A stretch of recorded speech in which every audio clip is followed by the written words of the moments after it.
Kalau dia tak mengenal, kalau dia tak mengenal, dia duduk dalam kufur dah, kafir dah, terhijab dia kan. Itulah.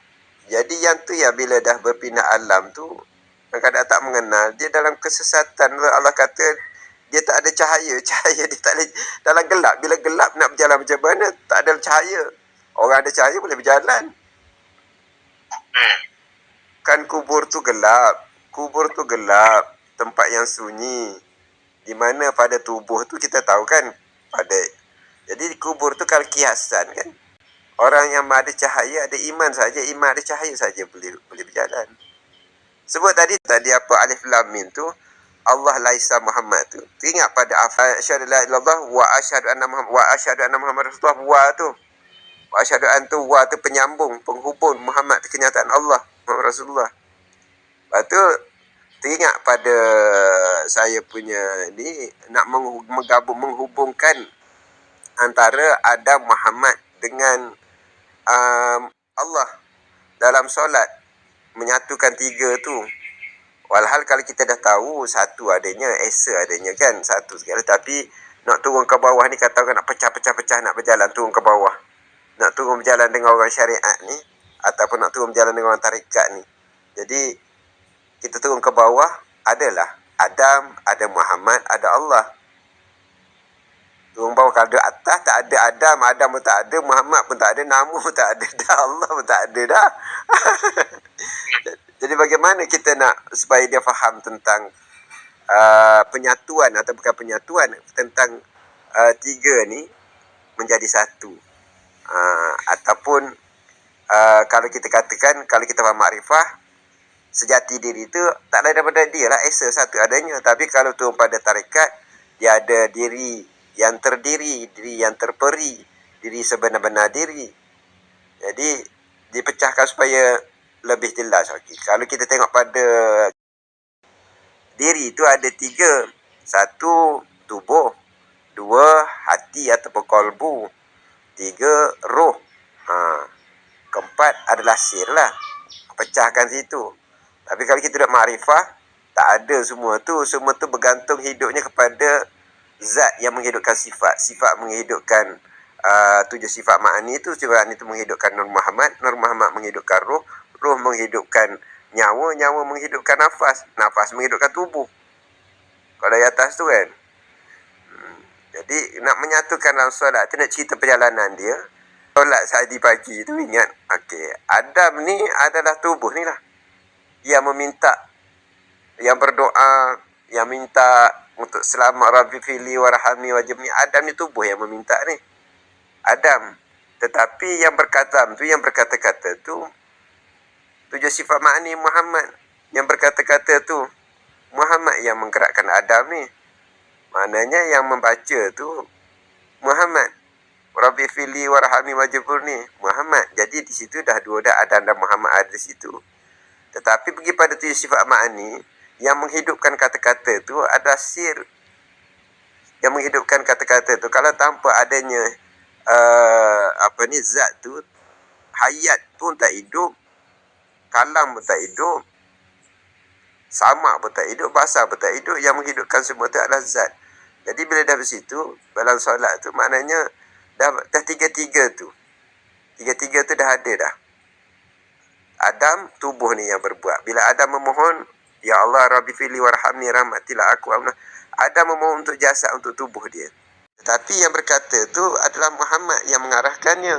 Untuk memohon tu, Muhammadnya mana yang berkata Rabbi fili warhamni tu. Tapi Muhammad memohon pun, Muhammad tak hidup atas gerakan zat juga. Zat yang menghidupkan kata-kata, menghidupkan suara tu. Kalau tak, zat tu tak hidupkan suara, tak menghidupkan samak basar tu. Jadi di situ, yang berkehendak pun tak lain daripada aku, zat yang berkehendak. Tapi dia lontarkan kepada sifat dia tu, kepada Muhammad. Muhammad hantar kepada kolbu. Kolbu hantar kepada tubuh, pada Adam untuk berkata-kata. Jadi kalau kita duduk tu, kita boleh naik turun. Kalau kita nak turun di bawah, nampaklah bahawa kita ni mohon pada Allah. Ada kita, ada Allah. Ada Adam, ada Allah. Adam mohon pada Allah. Supaya tubuhnya, rahmatilah tubuhku. Tapi bila kita duduk pada Muhammad, duduk pada ruh. Kita duduk pada ruh tu menyatakan kehendak Allah, menyampaikan supaya menggerakkan Adam. Jadi di situ tak ada lagi permintaan untuk kesejahteraan pada ruh. Ada yang minta kesejahteraan pada tubuhnya. Ruh tu hanya digerakkan oleh Allah menyampaikan di situ je. Tapi yang berkehendak untuk meminta keselamatan pada tubuh tu siapa? Allah lah yang berkehendak. Sebab dia hantar pada Muhammad, suruh Muhammad sampaikan kepada sifat sampai kepada tubuh tu. Nak menyatukan nur zat dengan nur Allah. Nur zat tu nur Allah, nur Muhammad. Nak satukan tiga tu. Nur zat, zatullah lah. Nur Muhammad, Allah. Bateri tinggal 2% apa? Dan juga Adam. Nak satukan tiga tu dalam solat. Kalau boleh menyatukan tiga tu, sempurnalah. Sempurnalah. Kena lalui semua tu. Orang berpuasa ni, kita tengok puasa pula. Makrifah berpuasa, hakikat berpuasa. Kita sikit tentang puasa. Apa yang dikatakan puasa dalam hakikat, apa yang dikatakan puasa dalam tarekat, apa yang dikatakan puasa dalam syariat. Kalau makrifah tu kesempurnaan tiga-tiga tu lah. Jadi kita nak sebut, nak tahu kesempurnaan berpuasa dari segi syariat, kesempurnaan berpuasa dari segi tarekat, kesempurnaan berpuasa dari segi hakikat. Bila kita faham ketiga-tiga tu, dengan sendirinya berpuasa makrifah tu akan hadir. Sebab puasa makrifah tu dia tak perlu, tak ada cerita dia bukan cerita. Dia adalah kenyataan, bukan cerita lagi. Macam mana? Apa yang kita faham? Syariat, puasa syariat macam mana? Syariat suruh ramai orang tahu puasa syariat ni. Tak payah cerita lah puasa syariat. Sebab syariat kita potong. Puasa syariat tak payah cerita. Semua orang tahu. Ketahan lapar, dahaga, makan sahur lah. Tak boleh bersenggama, tak boleh bersetubuh siang hari lah. Kan? Tak boleh mengumpat lah. Itu syariat dia. Puasa tarekat macam mana? Menahan diri dari keakuan. Ya, sebab tarekat ni adalah perjalanan. Perjalanan tu maknanya siapa yang berjalan. Perjalanan ni 7 sifat ma'ani yang berjalan ni. Jadi menahan daripada, kalau puasa syariat ni panca indera, tubuh ni tahan mulut, tahan mata, tahan telinga. Tahan mata nak lihat tak sesuatu, tahan mulut daripada cakap benda yang tak baik. Itu puasa syariat. Puasa tarekat ni menahan daripada keakuan ni.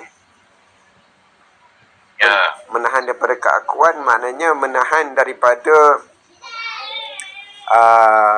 mulut tu berkata-kata dengan kata-kata yang mazmumah.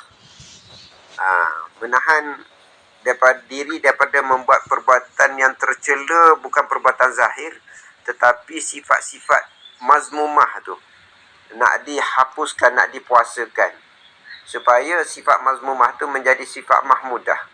Sifat-sifat wujud, riak, takabur, sombong, ego ni nak puasakan benda sifat-sifat tu. Bukan puasa yang dikatakan puasa fizikal, puasa panca indera, mulut, mata, telinga ni.